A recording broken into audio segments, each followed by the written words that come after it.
My name is Jörg Zimmermann. I'm the editor-in-chief of the magazine Neue Energie, Europe's leading magazine for climate action and renewable energy.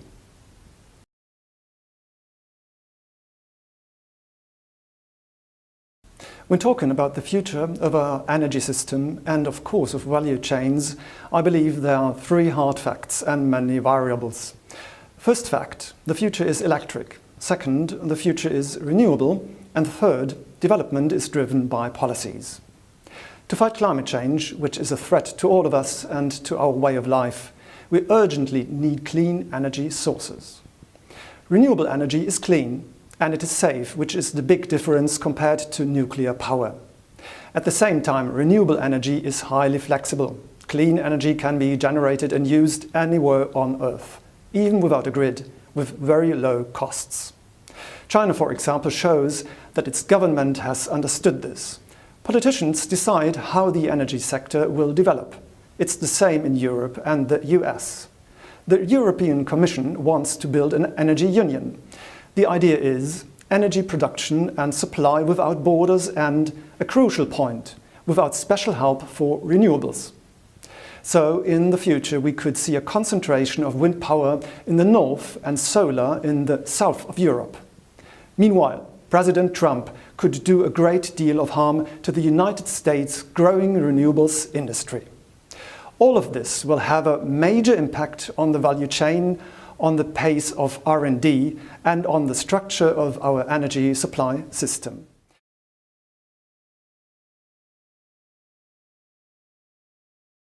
According to the International Renewable Energy Agency, IRENA, global investment in renewables has grown steadily for more than a decade, rising from less than $50 billion in 2004 to a record $348 billion in 2015. In 2015, developing countries attracted the majority of renewable energy investments for the first time.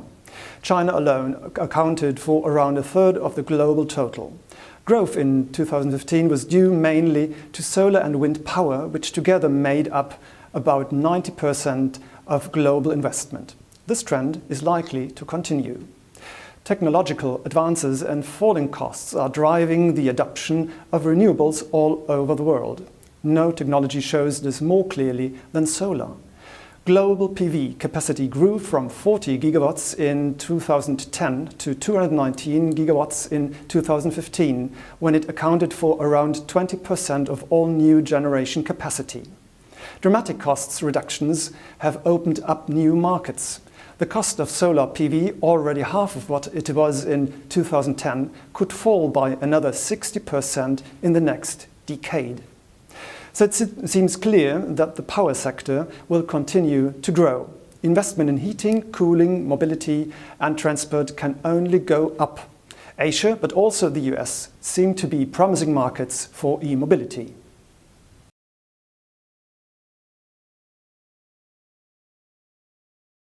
I don't expect there to be a complete transformation. But there are some factors which will have a profound effect. In the period you mention, offshore wind will undoubtedly take a major step forward as the learning curve and technological innovations will lead to dramatic cost reductions. A technology with previously unimagined potential is the use of PV in buildings and everyday items. If every inhabitant of a country could theoretically become an energy producer thanks to widespread use of flexible solar panels, and if the resulting energy could be fed into the public grid, besides being used directly, this would represent a huge threat to the business models of traditional suppliers. But perhaps the most important area is energy storage in conjunction with digitalization.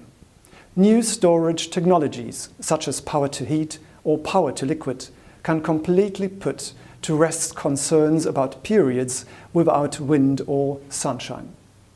Together with smart control systems, the combination of renewables and the right storage solutions has the potential to provide baseload capacity. This would make fossil reserve capacities redundant.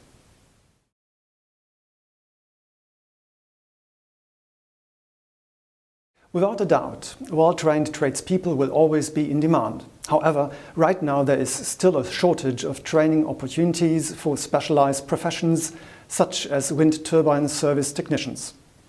Greater initiative from individuals and companies is called for here. For highly qualified jobs, engineers with the right specialization will obviously have good prospects. But there will also be huge demand for IT experts in the energy sector. Digitalization will be a key issue in all areas of the industry.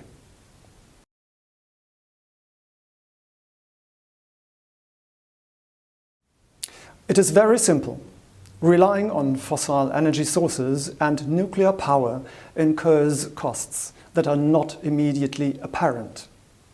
I'm talking about the dismantling of old power plants, final storage of spent fuel rods, or even the healthcare costs associated with pollution from coal-fired power plants. These costs do not arise with renewables. Even the claims that wind turbines require expensive grid expansion are only partly true. European power grids are in many cases very old and in need of replacement with or without renewables. Therefore, in overall economic terms, it is still cheaper to use renewables. What is more, this will help fight climate change and perhaps mitigate the effects of climate catastrophes. Of course, the precise effect of this consideration is very difficult to quantify. However, one thing is certain: clean energy makes economic sense and is the only responsible way forward.